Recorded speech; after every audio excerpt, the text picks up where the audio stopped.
Welcome back, Redeemers. Shout out to our Patreon. Shout out to YouTube. And most importantly, shout out to our Insomnia. Lomida. I'm Nick. Keith. And I'm Curtis. This is Deja Vu. We're going to jump into this MV and then... One second. Like, it feels weird to say our fans worldwide. Like, do you understand how crazy that is, bro? And I didn't... my fault. Let me say, not our fans, our Redeemers. Did I say Redeemers worldwide or fans? Either way, y'all that not is our fans. Y'all with us, man. Y'all part of this journey feeling. with us, man. We don't have fans, we have family. Yeah. Yeah, bring it back now.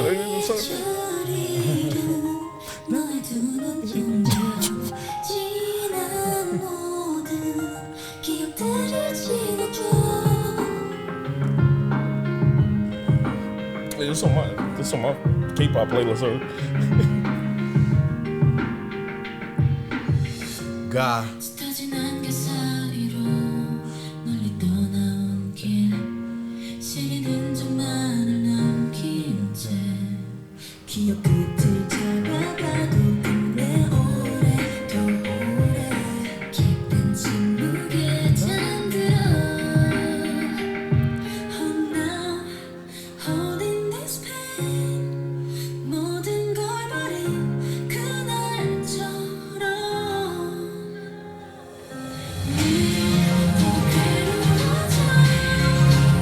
Should turn into my anime opening.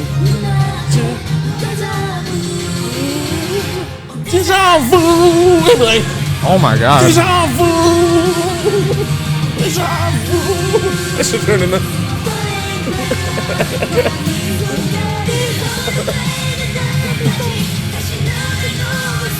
Oh, I see a Naruto rumbling right now.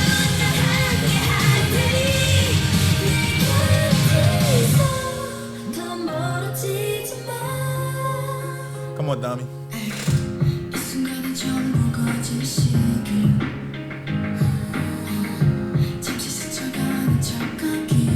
Oh, that's your girl? Well, I like a couple. Is that the one that had the kid in the last one? I'm gonna hurt shit's mama. Oh. That's what I said. Yeah, but I like Gian, Sua, Dami. Where's the really, really cute one that usually has the red hair? The tiny one. Gyal. Right. Gyal. She normally has red color hair and all that stuff, right? He's talking about God. She didn't lose weight yet. Her face is fat. No, for real, that's what it was. She's totally different. I think it's greener hair. Cause she's the shortest one, I know that.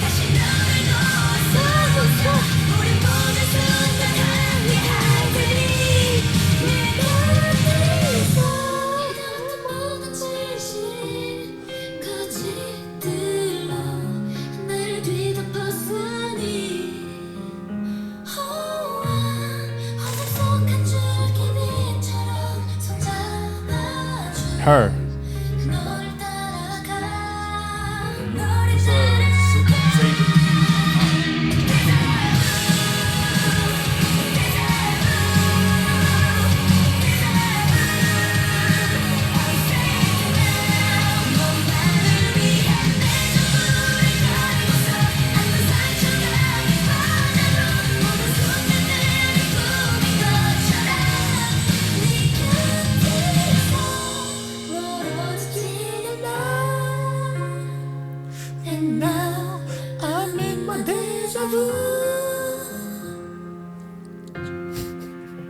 It's fun. I felt like she took the Wishing on a Star joint. Mm-hmm. Yes. And, wishing Oh, the melody?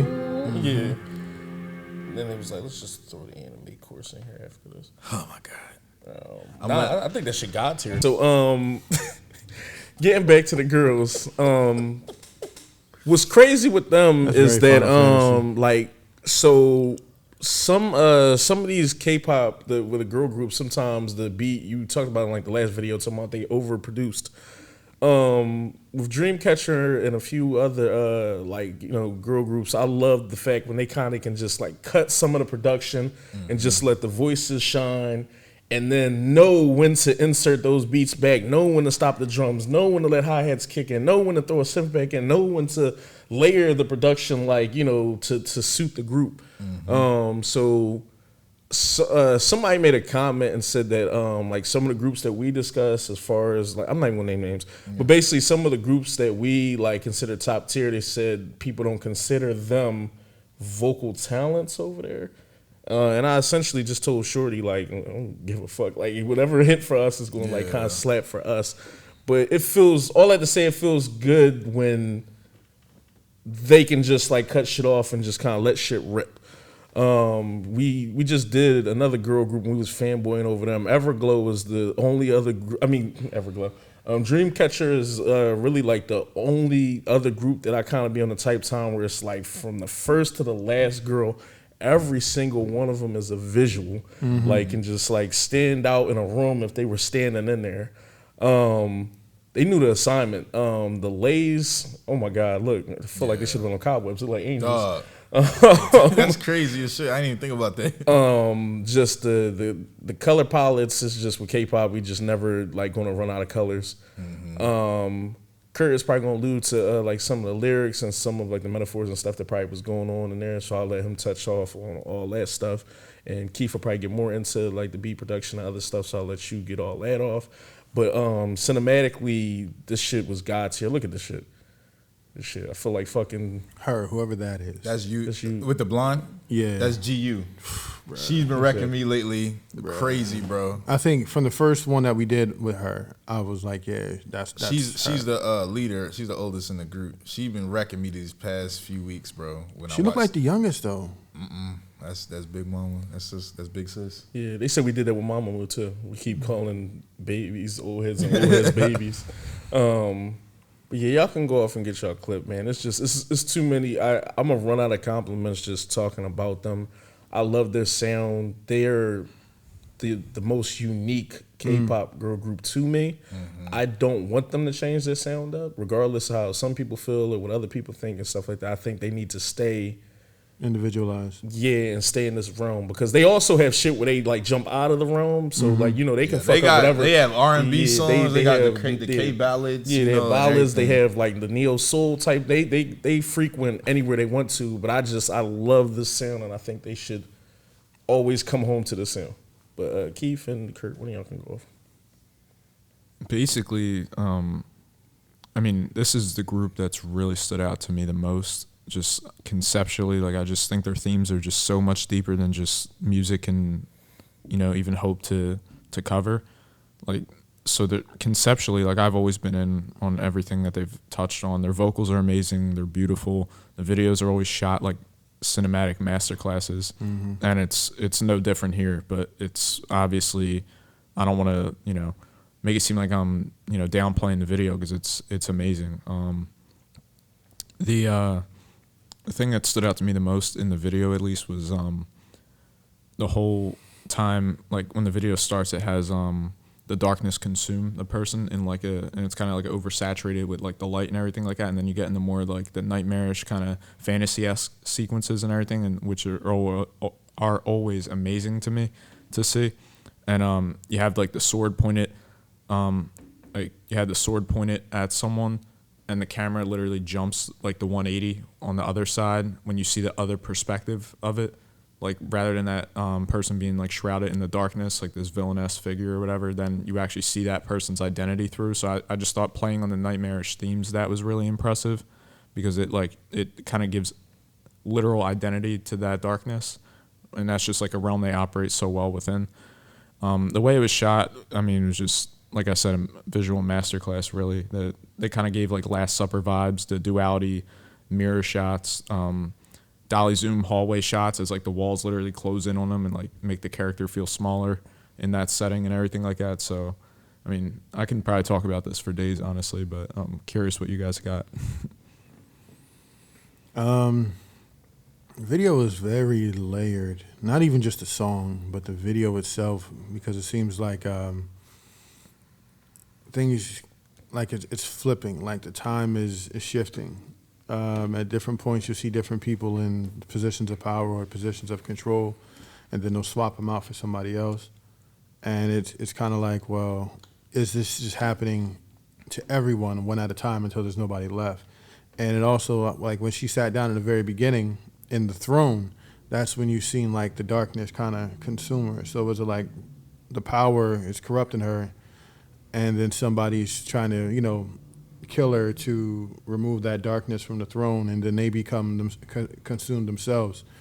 Because at the end, I think there's only one of them sitting on top of that hill with the two moons, and nobody else is there. So I guess everybody else at some point gets lopped off. Everybody who sits in that throne is corrupted until there's only one left. But musically, like it was most kingdoms. right. Kinda Musically, like it a was stage crazy. If I know you guys don't like comparing, but like as far as the ups and downs and the dramatics and everything else, they're like a female Meatloaf group, like with just the dramatic music. Because we're not just talking about, oh, bring the beat in. No, we're talking about highly dramatic guitars, synth, piano, like the full orchestra, violins, horns. We bring in everything, and it will go from highly energetic to cool and calm, and then we'll hit a patch where you think we're going to stay cool and calm, and we go right back to being highly energetic again. And it's so like overly dramatic, but not overproduced. If you can understand what I'm trying to say in that, it's definitely dope. Vocally, they're fire. Like you can't really pick anything apart. There was nothing that hit my ears. I was like, oh, that was kind of no. Everything was cool. Everything was calm, and it was so seamlessly that you didn't really, you know, it didn't bother you. Like there was nothing that stood out in a bad way. You heard it, and it was. I don't want to say perfect, but it was like perfect. Whoever does their videos, man, get that man a round of applause, bro. Because like the set pieces, the concepts, just everything. Even if you don't get it, like the first time you watch the video, you cannot say it's badly shot. That looks like something out of Final Fantasy. It looks like Sephiroth about to kill somebody. Yeah. Like it's so fire. Like the moments that they choose to use and choose to highlight in this video, it makes you feel like you're in a Final Fantasy game. It is absolutely amazing. It's funny you Epic said as hell. Remember the Sephiroth bar? Yeah, yes. It's just funny. You said that. That is funny. Go ahead, Lo. It's your time to shine.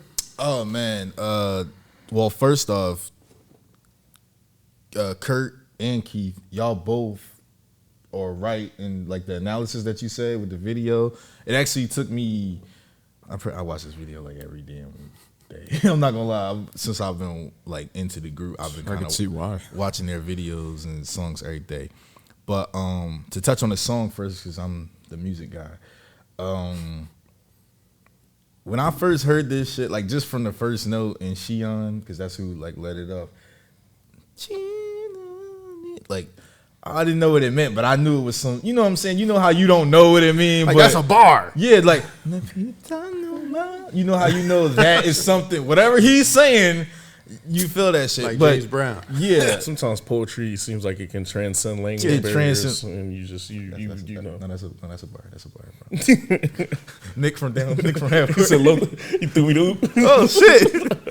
But nah, yeah, and that's actually really the best way to put it. Poetry, sometimes the best poetry transcends language. You could just kind of feel it, especially in regards to music.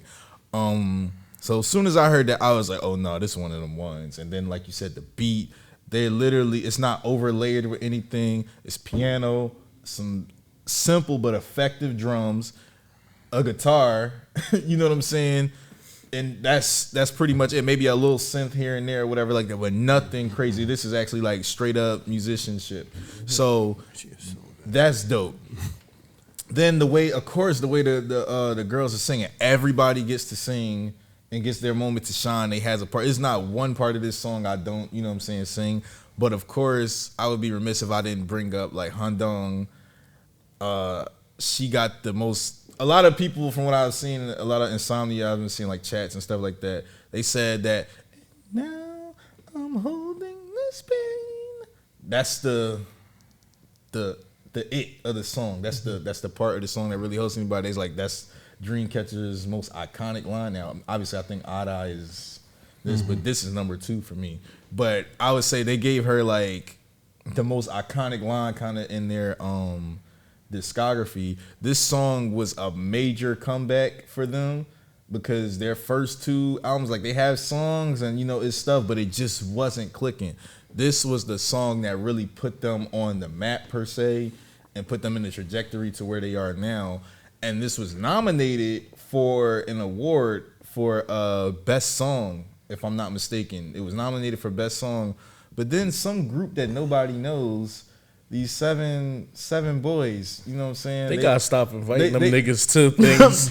Bro, they dropped some 7 boys, 7 Korean dudes nobody ever heard of. They dropped some song called Fake Love, and nobody was able to compete with that. I think it's God tier though. It didn't matter who you was, and so they wasn't beating that. And no shit, obviously, you know how they do that montage of like, and the winner is BTS. They should just have like the crowd chant. Yeah. So that happened, but they all in all, and also they were nominated for another award for best girl group for this, and they were cheated. And that's not me. Who won saying that? BP. Everglow. What song was it, Fred? What song? I forgot what song it was for them. What year was this? 2019. Dun. I don't know what song it was. Dun or Boom Boom. I don't know what song it was. All I know is they showed the John, and they was like the numbers was skewed. The awards people changed the count. And I wonder why though, because it seemed like they're from a smaller company. They're more popular. I think. Who? I think they have more record sales. They probably do, but they're from a smaller company. Which is why I think they have more record sales. I think Everglow has more YouTube views. Korea doesn't like rock. Tough titty. For the most part. No, for real. That was me. You know me. Like I said, obviously I love this song. And this song really was like just smashing shit that year. But anyway, now to the video. Y'all really hit on the nose, like the imagery and everything with the video. So after watching it, I had my interpretation, and then I kind of like sat and looked and analyzed and everything like that. So pretty much from the jump of the video, the song is about Deja Vu, pretty much, but it's about like a relationship or friendship going sour, pretty much. And the way it's expressed in the video is you see Yuyeon gets on the throne. She's sitting there and the darkness consumes her, and then she starts thinking on the past, and it flashes to.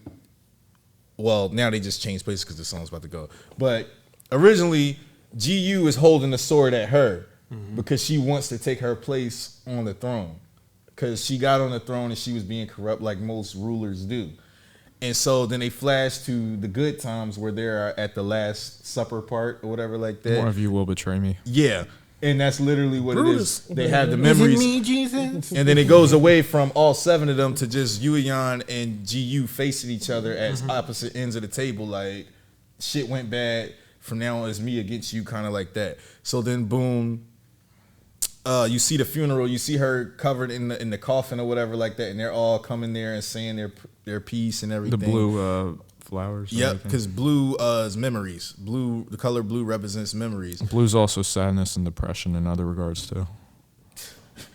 Throw the oop up, Kurt. That's why our colors are orange. Real shit. That's why I wear black. I know so. Some would argue black is so. No.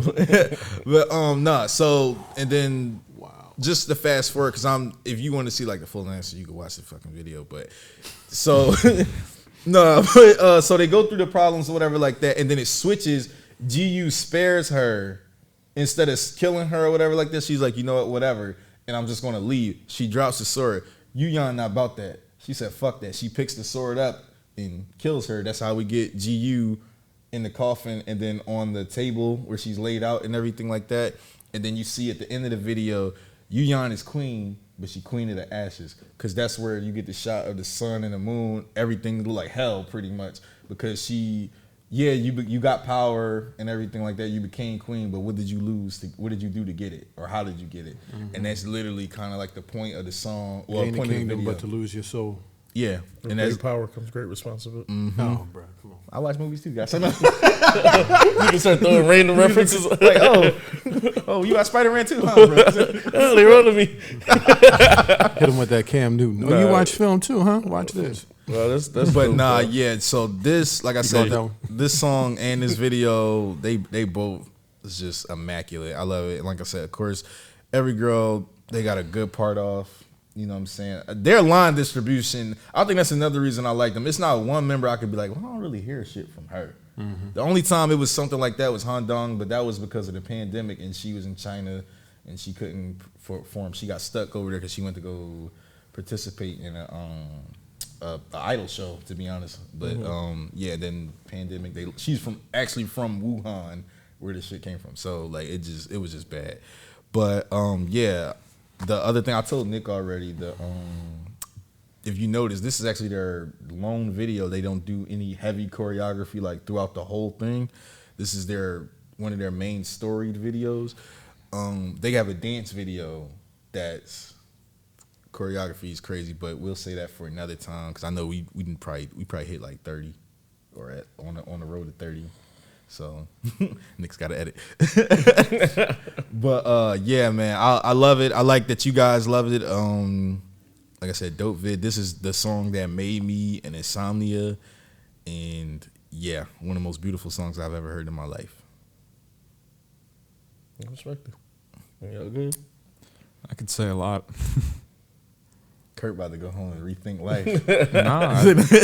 I know. I mean, just the complexity in the lyrics. They talk about obviously the aspect, as you were saying, the deja vu, wanting to reflect back on a friendship or any kind of motif you want to like project onto something like that. But no, the lyrics, the pain growing as the days kind of pass by, sort of thing. Like essentially, like you're getting more and more distance from this event or from this moment, but the pain's compounding as it's going along, which I thought was a great visual and like lyrical juxtaposition between each other. So just like I just feel like even though it sounded something like it sounded beautiful audibly, like as you were saying with the way they would take out certain things with the beat and just let the vocals kind of ride, like it was just such a layered track that, I mean, I don't know how people kind of miss that wave or anything like that, because I mean, even though I'm like more predominantly into rap, I just like I find like any type of lyrical like depth like that, like when you're talking about something like that's just like I don't understand how people may not gravitate to that as much. But I mean, nonetheless, just sorry, I'm kind of jumping around. Last thing I was going to say about the video was that even when she's buried in the coffin or whatever, she's surrounded by the blue flowers, obviously, but then she's dressed in white. And everyone else around her is dressed in the black, like funeral wear. So it's like the light, like you kind of die with the light, and everyone else who's around is consumed by darkness. And then the video literally cuts to black and white for like each of the members, like kind of like the unforgivable sin or anything like that. So. No, there's just so much depth, and I love the relationship between the directing and the artists in all their videos, because they seem to be like really in sync with each other. I don't know if the same person directs their videos. Yep, but the same person has directed every single one of their videos. Yeah, every single one of their videos is a masterclass in and of itself. That's all. Nah, man, like I said, I love it, and like you said, I could go on, however long or whatever like that, just speaking about it, how dope it is, because it's so much more in the video. Also, like even with the imagery of like Dami's part where she raps, you see it's mirrors and everything like that. She's rapping in that. That's just her reflection, taking time to actually look at what you've done or who you've become and everything like that. And you see she has the blue flowers in her hand as well.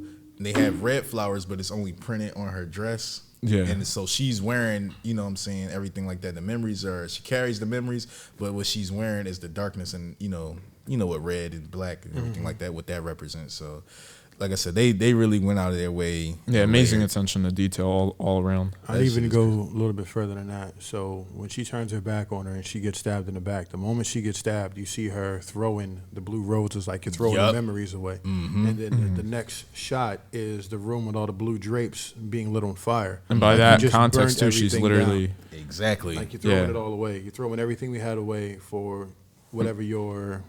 And by that context, she's literally buried with the blue or the blue flowers, like buried with those memories. But yeah. But stay tuned for part 2 when we go to the dance. time, when we do the dance Dragon video Ball Z. next time. Hopefully it's the 5 of us at minimum right here, so we can do that because I definitely want you guys to see that one. But yeah, man, like I said, one love to all my insomnia out there. They Hopefully should have a choreo battle with Blackpink. one love to all my insomnia out there.